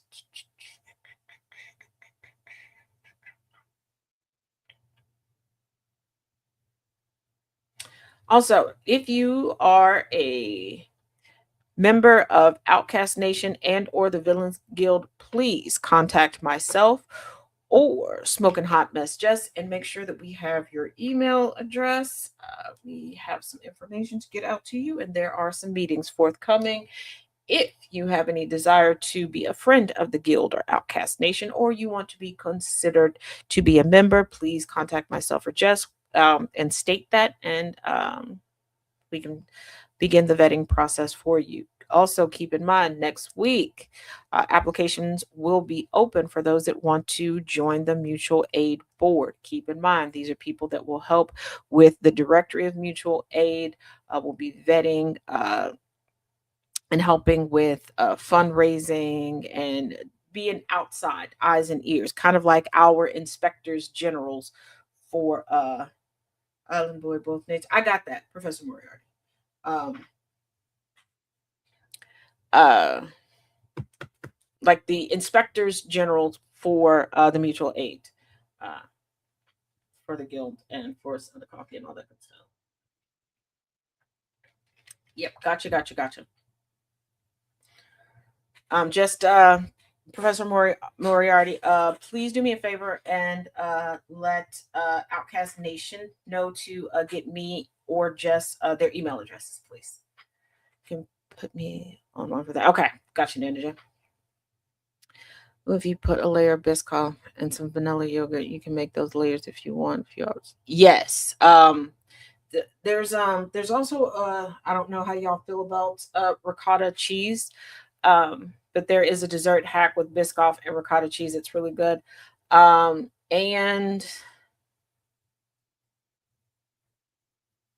I don't know. Well, no, can't do it this week. Maybe next week. I don't know. Don't hold me to it. My budget is kind of wonky, like I said, because of changing things last week. My budget is wonky. Um, but if somebody can remind me, if somebody keep a list and just remind me. I can also show y'all how to make at home uh no bake cheesecake cups. Um, and I mean, you can adjust it if you want to make one big cheesecake, but I just do cheesecake cups. If somebody could remind me of that, we'll figure it out. So yeah. Now, let me make sure I covered all of these. Sometimes I go through these lists. I'm getting better at, as I'm going, deleting them when we're done. I knew there was one. See, yeah. Gotta make a. Uh,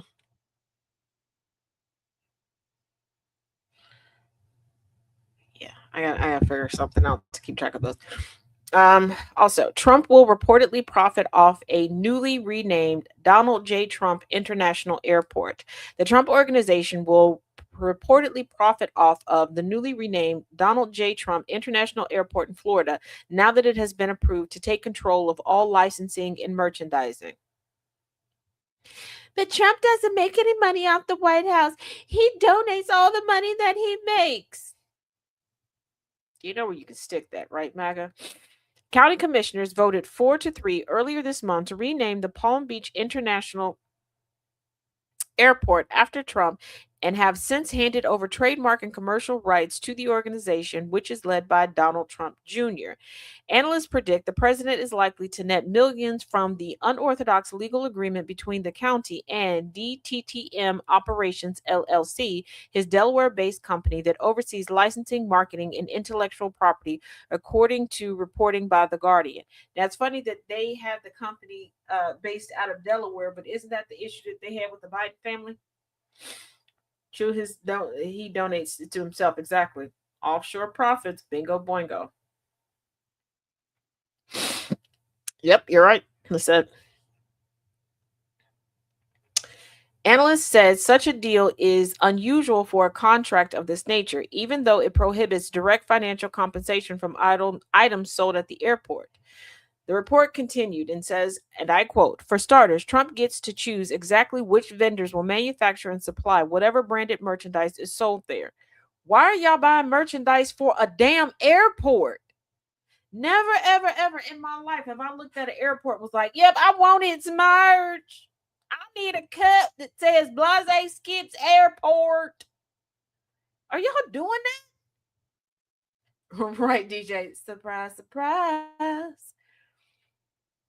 Meanwhile, the non exclusive agreement does allow the Trump org to cash in on any of the merchandise sold away from the airport, including his own online store that already hawks a wide array of Trump themed wares from the glitzy. You know what, y'all? I thought that said glizzy for a minute. And I know I could have kept that in my head and not shared that with y'all, but y'all came over here to visit for a minute. Y'all got permission to come over and have lunch with me. So this is what we're going to do. From the glitzy to the gaudy. Everything about Trump is gaudy. Okay? Nothing is glitzy.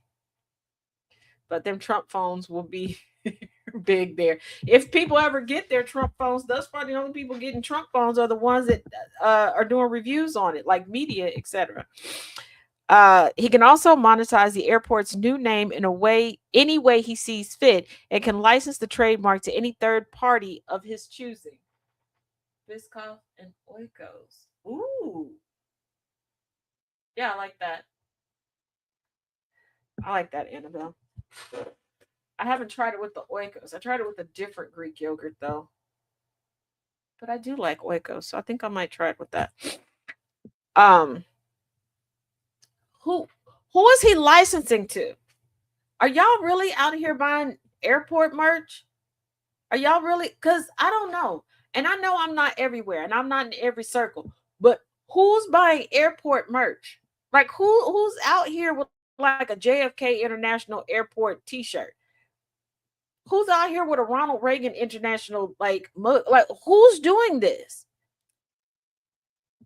And I've been to some like really nice airports outside of the United States. Like who's do who come to think of it, I don't even think I've ever seen airport merch. I've seen other stuff sold in airports that's caught my attention. So even if the airports are selling merch, who's buying it? Like I could understand in a pinch, Skymart. Well, yeah, Skymart. But most people, I think, just they don't really buy. But here's the thing. Here's the in a pinch. Because I've been with people in traveling where in a pinch, everything's packed up, accidents happen, usually like with a child or somebody gets sick. So they'll have to just grab a shirt, grab a hood, and pay for and swap clothes. But they're usually throwing whatever got messed up of theirs away. So they don't care what it looks like. And afterwards, it's getting donated. And y'all know I love a good thrift store. I ain't even never seen no regret. Who is buying? I, hmm.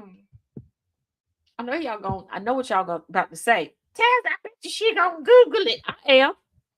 As a matter of fact, we gonna Google it together. We got time. Hold on.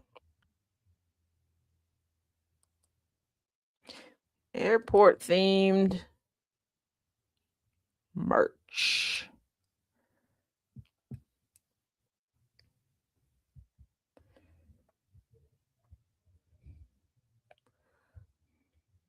Okay. Aviation merchandise, I can understand. And I love how everybody's lumping it together. Airport themed and aviation merchandise. I'm not talking about aviation merchandise. And they're like, oh, aviation enthusiasts, av geeks, yeah, pilots and flight crew, frequent travelers. Yeah, but that's aviation themed merchandise. That I understand. So the boomers said,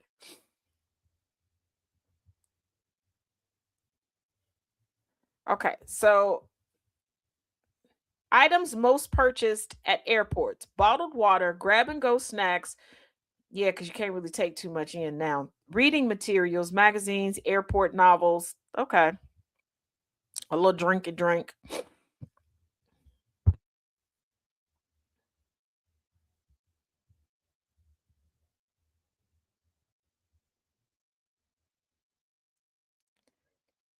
Yeah, but most people are buying aviation themed merch. Not so much airline merch. Amazon has LAX merch and JFK. But who's buying it?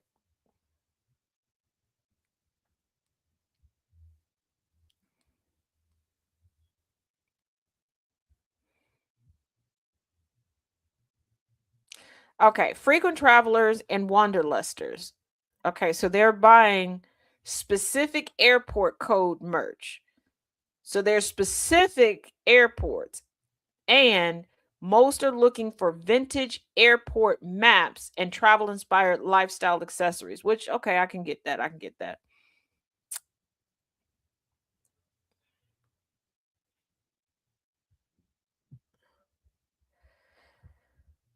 But y'all just out here. Oh my god. Oh. Mm-mm. Buy a ticket to the show to show. You know what? I would. I would come for the show, delicious show, Hey, way to go! It's always a pleasure when you drop through, darling. But yeah, JFK. The lore around JFK, I can understand people because there are just JFK enthusiasts. Just like there are Marilyn Monroe enthusiasts, because I remember when they found out that she smelled nice because she washed regularly and the alleged soap that she liked to use started selling out. I get that. Like there's some people that it doesn't matter. Like I know two JFK enthusiasts.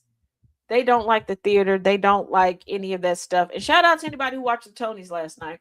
Um, that for a while were season ticket holders to the Kennedy Center because of JFK. I don't even know if they ever went to any of the shows because they don't live anywhere near DC. So I don't. So that I can get, and I get like when they're saying like there are uh some of the airport codes. Some people think that they're very cool because of how they look, different stuff, and so I'm like, okay, I can get that. But most of the people they're like getting keychains, stuff like that. All right, cool, cool, cool, cool, cool. But still looking for a vintage Pan Am pin. Yeah, like that I understand. Like when it no longer exists and it's truly a rarity, like a collector's item, I can get that. But okay. And here's the thing: I used to go walking at a trail that was next to a smaller, like airport. Like I don't know if they had merch. There was a diner. I never ate at that diner. I always said that I should. But I would forget that the diner was there until I got to the end of the trail. Then I'd be all hot and sweaty, and I wouldn't go into nobody's restaurant. Now the diner had merch, but it was like an alien cosmic themed merch that it was kind of cute. Not gonna lie, it was kind of cute. I would buy it. You know what? Don't exist anymore. Bat Boy. Bat Boy needs to make a comeback. I visited the book building. I don't believe Oswald did it.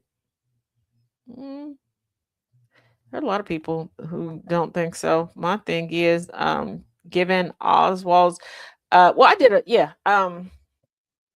With one of the latest batches of JFK files that were released, I gave a brief history on Oswald and his piss poor shooting abilities. So, and for those of y'all that don't know, because I got to stop. I got to realize everybody doesn't, sit and just look up history and read history like I do. Um, JFK and the FBI had a beef going on. Like it was bad. It was Desperate Housewives bad. So do with that information what you will.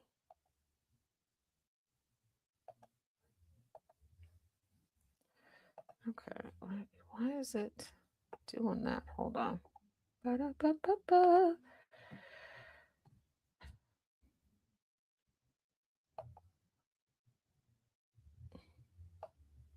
There we go. The angle of the building and where the car was, unless Oswald was hanging out of the window. I don't see it happening. Even if it was straight across Annabelle, Oswald was a horrible shot. Like he was a horrible shot. Yeah. Uh yeah, and that's confirmed. From a lot of practicing that he was doing on his little vacations, he was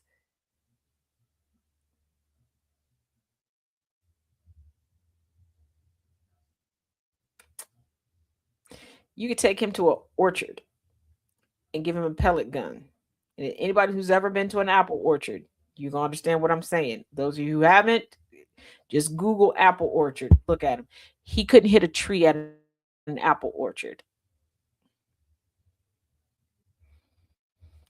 Yeah, that wasn't the issue, Annabelle. That wasn't the issue at all. That's not why he was off.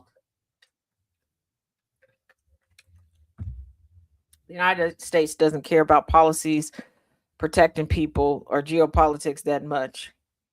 I'll tell you, like I tell my students, if you want to know the truth about any history or track it down to its origin, track down who's sleeping with who.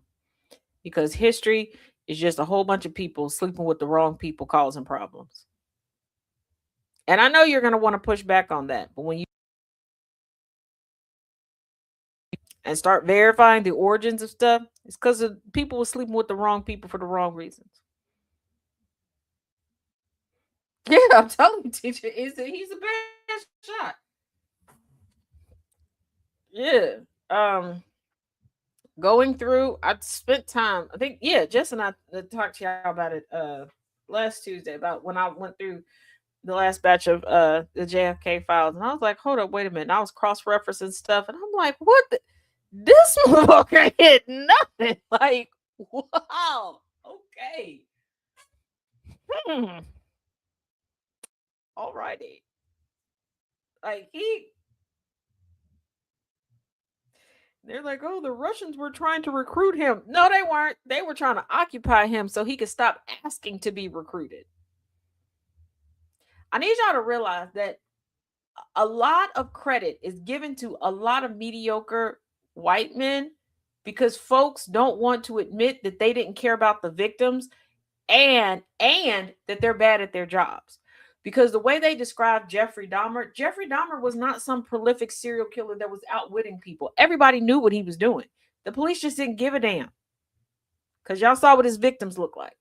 And it was black women that were like, hold on, we're going to have to say today because this, mm-mm. Yeah, they,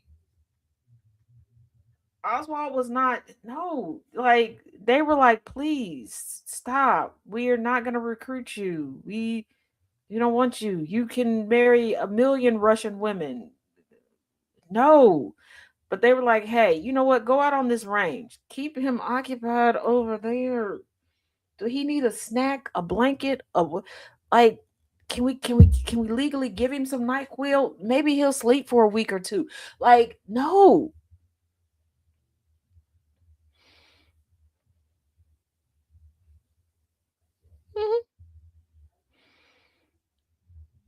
Because somebody's sleeping with the wrong person for the wrong reasons. And sleeping with doesn't always mean coitus. Because, when you say somebody's in bed with somebody, a lot of times it's money involved. But yeah, that's what history boils down to. I don't know why we as humans try to act like everybody is so complex and so full of deep thought. No, the people that are in deep thought are not the ones out here messing stuff up. Now, the people in deep thought, the intellectuals, will do some diabolical stuff from time to time. They will. And they usually doing the uchi coochie wally wally with somebody they ain't supposed to be doing the uchi coochie wally wally with. But generally speaking, yeah. And a lot of times it is bruised ego. And when it comes down to JFK, let me repeat this to y'all. JFK and the FBI, not one person at the FBI had beef. People keep forgetting the president of the United States is essentially a figurehead. A lot of places, a lot of different departments have way more power. Some have more power than they should. Some have been historically doing things that they shouldn't. Some of y'all done forgot or maybe never learned the origins of the FBI and who their first director was and the cues that have been taken on since then.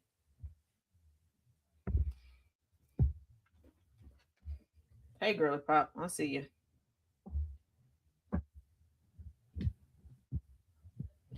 Need y'all to remember, as much as I can't stand Cash Patel, he's actually on par for the FBI director if you use who set the bar. Hoover used to do fingerprint cards with his signature on it. He Nana said, "Hey Harley." He wanted people to know, "Hey, yeah, this my thing, this my joint. Hey, I'm the man. FBI, who is Hoover BI? Hoover BI, yeah, Hoover BI, Hoover BI." Like,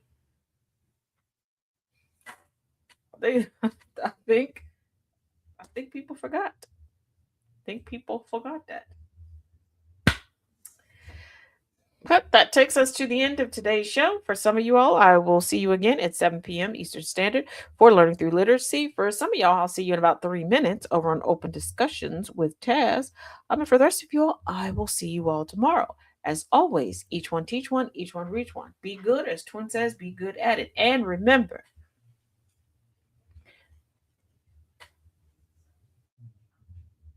respect is earned and not given. So stop giving away your respect to the undeserving.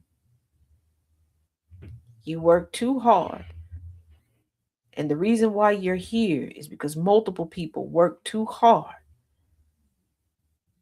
for you to forego your respect for the undesirable. Thank you, Nana. So, y'all be good.